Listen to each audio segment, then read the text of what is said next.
Terkuak, inilah rahasia ilmu kebal yang dimiliki oleh orang sakti selama ini. Selain akrab dengan hal berbau mistis seperti santet, dukun, jimat, Indonesia juga masih percaya akan ilmu-ilmu yang digadang bisa menjadi penyelamat nyawa seperti ilmu kebal. Ada yang mengakui jika selama ini mereka tidak bisa mati saat tertembak peluru, terkena serangan golok, atau tak mempan dibakar api. Sama seperti fenomena santet, alien, makhluk gaib, kita mungkin tidak bisa mengatakan bahwa ilmu kebal itu tidak ada. Hanya saja ada penjelasan yang lebih logis dan masuk akal untuk dicerna mengenai rahasianya. Tradisi seperti ini bukan hanya ada di zaman nenek moyang kita dulu saja.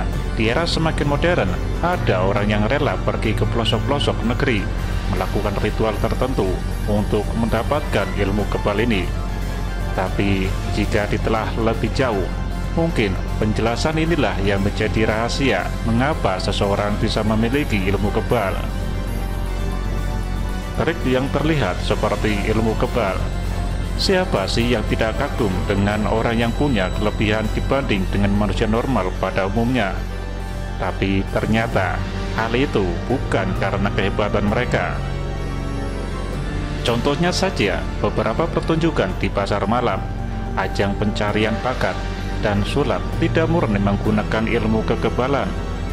Kita pasti tidak asing dengan orang yang memakan beling, mengkorok dirinya dengan golok, berjalan di atas pisau tajam, dan serangkaian atraksi yang terlihat mematikan lain.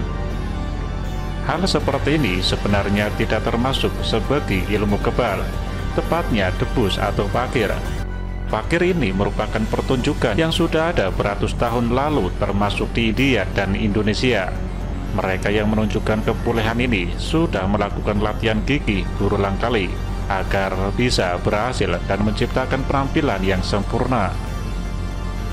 Delusi yang bertentangan dengan kenyataan. Jika kamu pernah menyaksikan pertunjukan yang gagal dan berakhir kematian, maka hal tersebutlah yang dinamakan dengan delusi. Sederhananya, ilmu kebal itu sebenarnya bukan menciptakan fisik tahan banting alias kebal yang bertentangan dengan hukum alam, tapi ilmu kebal adalah latihan ketahanan mental melalui serangkaian ritual seperti pembelajaran mantra, puasa, dan sebagainya. Dengan melakukan hal tersebut, seseorang akan tersugesti jika ia memiliki sesuatu dalam dirinya. Nah, karena kepercayaan diri itulah ia akan kebal terhadap rasa sakit, bukan kebal fisiknya. Berbicara lagi tentang pertunjukan yang gagal, mereka umumnya mengelak bahwa dirinya kurang sakti, sehingga terus mencoba berbagai trik yang membahayakan dan tidak mampu dilakukan oleh tubuh. Kisah nyata bahkan pernah terjadi kepada salah seorang anggota bela diri keras sakti di Nusa Tenggara. Ia tewas di hadapan para penontonnya setelah minum racun sekaligus dikilas motor dan mobil. Bantuan jin yang biasanya meminta imbalan. Sama seperti ilmu santet, ada orang yang ingin mendapatkan ilmu kebal melalui jalan pemujian setan. Hal ini misalnya dengan mendatangkan dukun untuk kemudian diajarkan ilmu tersebut, tapi ditukar dengan imbalan tertentu. Ya, hal tersebut bukan tidak mungkin terjadi, mengingat jin memang selangkah lebih dekat dengan orang yang perlahan menjauhkan dirinya dari Tuhan. Bukankah kita sering melihat orang yang kesurupan? Dalam kasus orang yang kesurupan, mereka dirasuki jin dengan paksa. Berbeda dengan orang yang memiliki ilmu kebal karena keinginan mereka sendiri.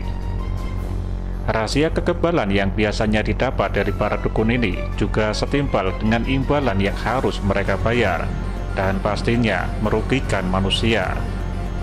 Tak jarang orang dengan ilmu kebal ini mempersembahkan tumbal, sesajen, dan persembahan lain untuk tetap mempertahankan kekebalan mereka.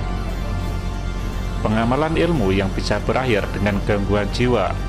Rahasia terakhir dari ilmu kebal adalah ajian atau mantra tertentu, baik dipelajari dari seorang guru ataupun didapat dengan cara otodidak. Tapi cara terakhir ini lebih banyak gagalnya daripada berhasil. Sudah bukan hal aneh lagi jika ada seseorang yang gagal dalam menerapkan ilmu hitam. Nah, salah satunya adalah pengamalan ilmu yang salah, sesuatu yang tidak pernah dijajakan atau disuruh secara resmi untuk diamalkan, biasanya akan berdampak buruk kepada orang tersebut. Misalnya, karena terlalu berambisi untuk mempelajari ilmu kebal, seseorang mendawamkan atau amalan rutin bacaan dari sebuah kitab.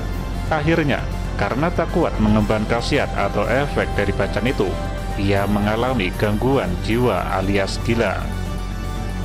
Selain 4 hal tersebut, ilmu kebal seperti yang dimiliki kebanyakan orang sakti juga bisa berupa penyakit yang disebut jipa, yaitu hilangnya rasa sakit yang ada di dalam diri seseorang, sehingga ia bisa saja memutuskan tangannya, menggunting jarinya tanpa merasa sakit. Namun, terlepas dari ada atau tidaknya ilmu ini adalah hal yang tidak perlu kami terapkan, apalagi jika hanya untuk gaya-gayaan dan pamer. Semoga bermanfaat.